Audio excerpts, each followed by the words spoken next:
Hello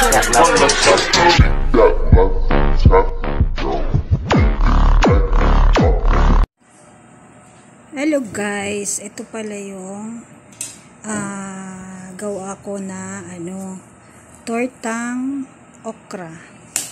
So, yan, ipapakita ko sa inyo guys kung paano nga ba gumawa ng tortang okra. Una, ayan nga, naghanda na ako ng mga, ayan, nakakompleto na, nakahanda na, ayan, nag-ano na ako ng itlog, nagbasag na ako ng itlog, ayan.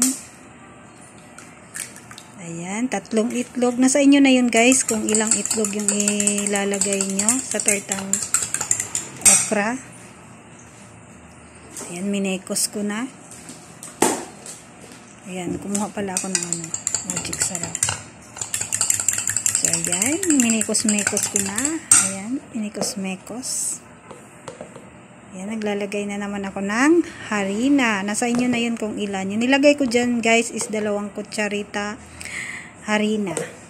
So, ayan. Then, mekos-mekos ko ulit. Ayan, mekos-mekos. Hanggang matunaw yung harina. Mekos-mekos lang tayo dyan guys. Mekos-mekos. Ayan. Mekos-mekos lang ng mekos-mekos. Ayan. Hanggang nahalo-halo na yan guys. Na mekos-mekos ko na yan guys. Ayan. Mekos-mekos lang ang ginagawa natin. Hanggang mawala na yung harina guys. Nahihalo na lahat sa sa itlog. Ayan. Mekos-mekos lang tayo ng mekos-mekos dyan. Ayan. So, ayan, ilalagay na natin yung dapat pala guys, nasa inyo na yun guys kung gusto nyo durugin yung bawang. Sa akin kasi, hindi ko ganong dinudurog yung bawang kasi nagbibigay din kami ng ulam sa aming aso. So, bawal sila sa bawang. Kaya, nilalakihan ko para natatanggal yung bawang pag nilagay na doon sa pagkain nila.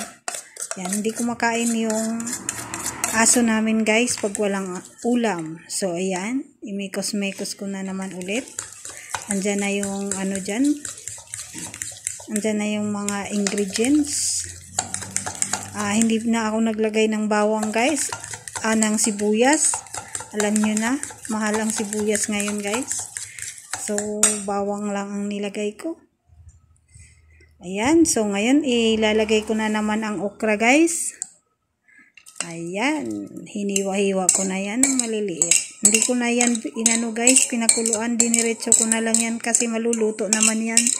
Dahil maninipis lang ang aking okra guys. So, ayan. Ang sarap niyan guys. Malapot-lapot ang okra. Pampadami ng lapot sa katawan guys. Ayan. Pampadami ng duga. Charot. Ayan. Masustansya yan guys. Mekos-mekos ko na naman ulit yan guys. Mekos-mekos lang. Ayan. So ngayon naghahanda na ako ng ayan na. Matagal na yung mantika guys kasi habang nagmekos-mekos ako, nagpapainit na pala ako ng mantika sa labas. Nagtataka kayo guys kung bakit ganyan ang aking lutuan. Kasi ang gamit namin guys ay mantika di kalan guys. Ayan. So, ayan, iusog ko yan. Ayan. So, kailangan nasa labas yan ng aming kusina guys kasi mabaho ang usok pag unang mo sa kalan, ang tawag nito mantika di kalan, mausok. So, ayan na. Ayan. Kaya minsan hindi ako sumasali sa live guys kasi nasa labas ako ang kusina, hindi abot yung wifi. So, ayan.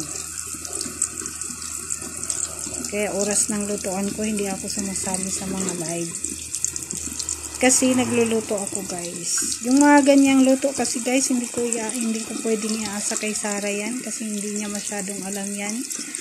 Yung mga ginagawa kong ganyang mga ulam. Kasi first time ko din nagluto niyan guys.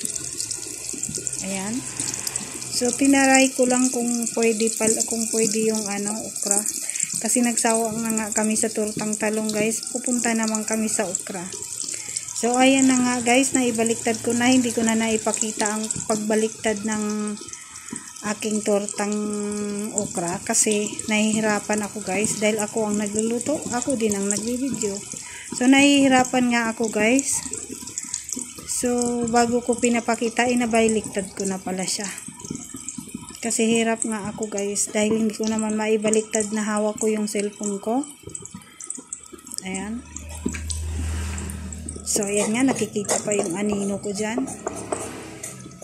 Ayan, tinatanggal-tanggal ko yung sa...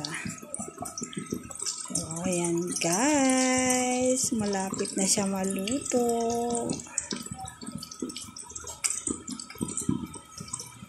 So, ito palang mantika di kalan guys, mas matipid siyang gamitin.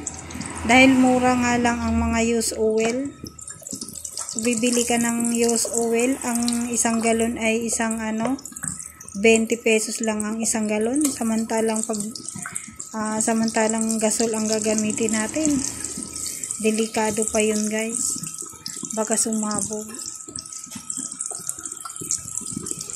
Ayan. Pag butin naman yung gagamitin namin guys, masyadong mabilis lang maubos yung butin. 3 araw lang gagamitin. So naisip namin may bago namang bakit di namin subukan. So nagustuhan naman namin ang mantika di kalan guys. So ayan na nga, paluto na nga yung aking tortang okra. So ayan na. So habang nagluluto ako dyan guys ay kumakain ako. Ayan. O, diba guys?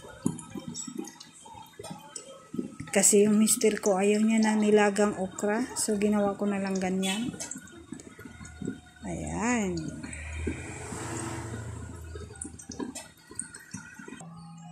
So, ayan na yung okra ko guys. Pero hindi pa tapos yan.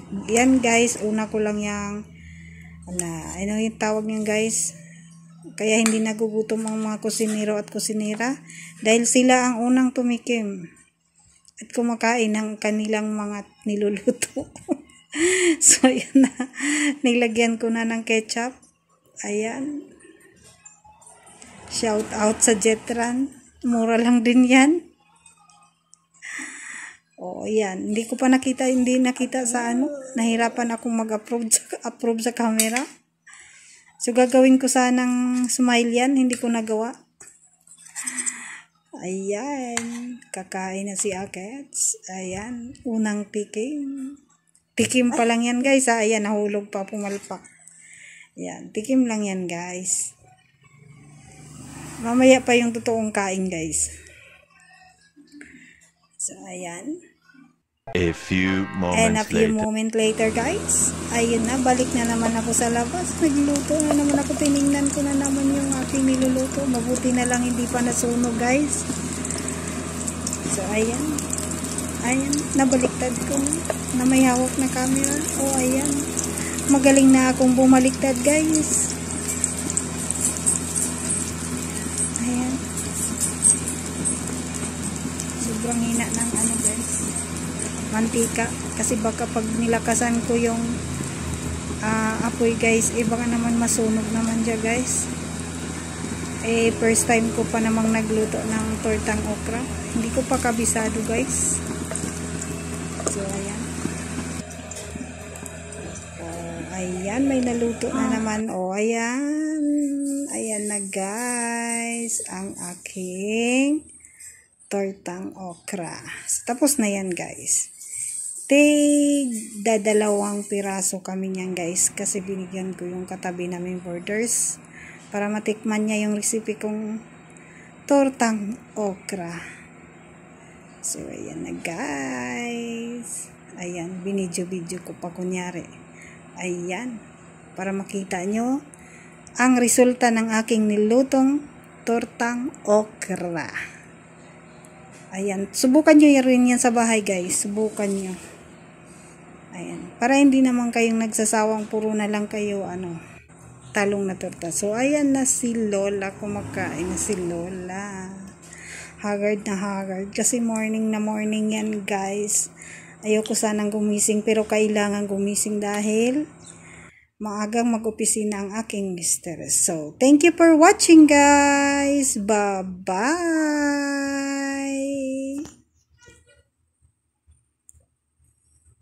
Bye-bye.